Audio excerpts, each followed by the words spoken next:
Jangan lupa subscribe YouTube channel Metro TV News dan jangan lupa nyalakan notifikasinya.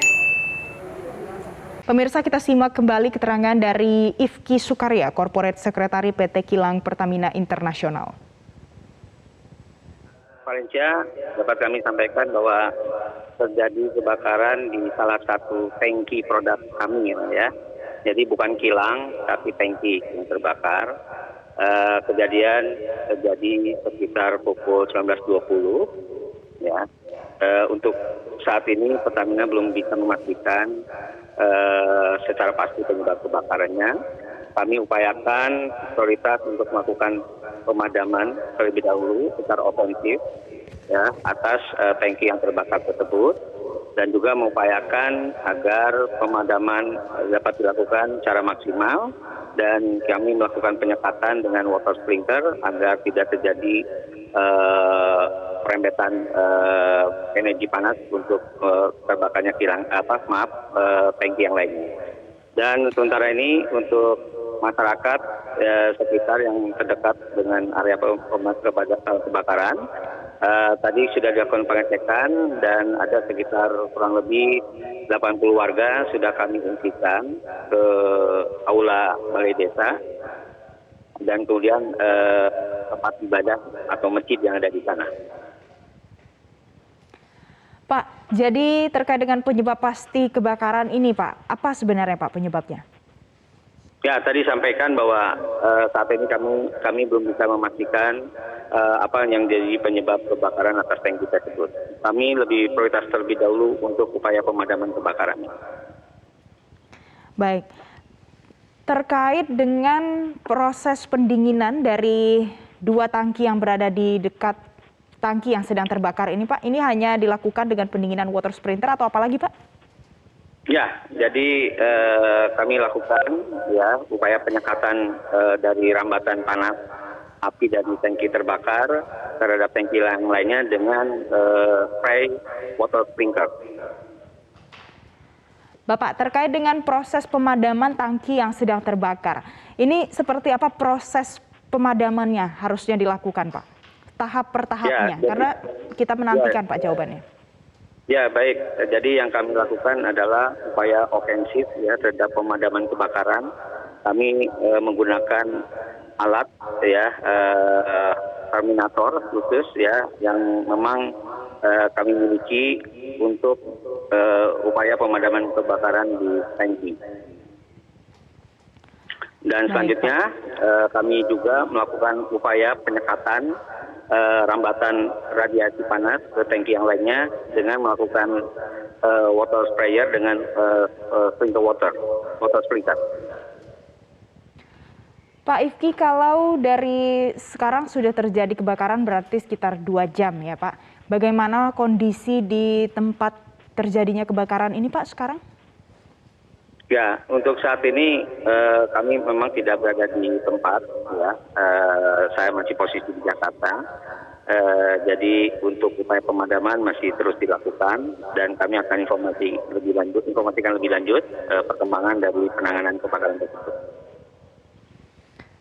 Baik, kalau dari kondisi tangki yang berada di sekitar dari tangki yang terbakar ini Pak, seperti apa kondisinya setelah dilakukan pendinginan?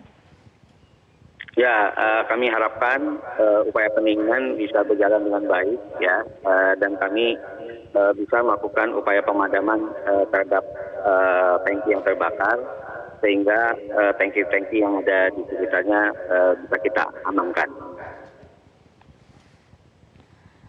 Bapak, terkait dengan tangki yang berada di sekitar yang sedang terbakar ini, apakah pendinginan ini hanya dilakukan dengan water sprinkler atau dikosongkan atau ada upaya lain, Pak?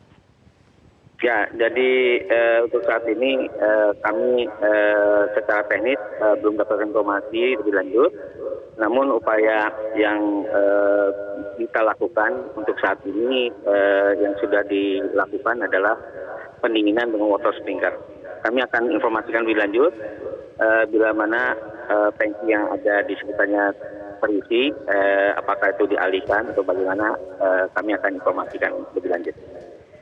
Bapak, pendinginan sedang dilakukan, upaya pemadaman juga pasti diupayakan semaksimal mungkin. Berapa banyak unit pemadam kebakaran yang akan diterjunkan di sana, Pak? Ya, kami saat ini secara detail ya belum mendapatkan berapa informasi mobil pemadam kebakaran maupun personil. Kami akan informasikan lebih lanjut. Namun yang pasti bahwa kami upayakan maksimal upaya pemadaman dengan perlengkapan yang kami miliki di kilang RU 4 Cilacap. Bapak, terkait dengan kondisi terkini di sana, di tempat kejadian, apakah ini sudah bisa dipastikan steril dari jangkauan masyarakat dan sudah bisa dipastikan tidak ada lagi orang yang berada di lokasi sana, Pak? Ya, mudah-mudahan sudah diamankan secara baik ya. Dalam arti ada barikade dan kemudian masyarakat terdekat sekitar. Tadi diinformasikan sekitar 80 warga ya, sudah diungsikan ke aula kelurahan Loh Manis dan kemudian salah satu rumah ibadah yang ada di Loh Manis. Berarti 80 orang ini yang lokasi rumahnya paling dekat dengan kilang minyak ini, benar begitu, Pak? Iya, betul. Nah, tadi ada salah satu saksi mata yang menyampaikan pernyataan bahwa lokasinya cukup jauh dari tempat terjadinya kebakaran. Namun ini masih bisa melihat kobaran api dengan cukup jelas. Kalau seandainya ternyata asapnya terus bertambah, apinya terus membesar, apakah mungkin evakuasi warga di sekitar bisa dilakukan juga, Pak, untuk yang lebih dari 80 orang yang sudah dievakuasi ini? Ya, kami nanti lakukan pengecekan ya oleh tim kami kepada warga sekitar lebih jauh dari yang tadi sudah kami ungsikan. Bila mana kondisi memungkinkan untuk dilakukan pengamanan evakuasi, kami akan lakukan evakuasi sama halnya seperti yang sudah kami lakukan terhadap masyarakat desa Loh Manis. Apakah sudah disiapkan juga, Pak, tempat untuk mengevakuasi warga kalau seandainya jumlah yang harus dievakuasi terus bertambah? Mengenai tempat, ya kami akan koordinasi dengan desa-desa terdekat, ya atau di sana kelurahan, ya, untuk bisa menggunakan aula-aula yang ada di kelurahan, sama halnya yang kita lakukan di aula kelurahan Loh Manis dan juga rumah-rumah ibadah yang bisa menampung ya untuk masyarakat yang kita evakuasi. Pemirsa, Breaking News Metro TV akan kembali hadir lagi untuk Anda usai jeda berikut ini. Tetaplah bersama kami.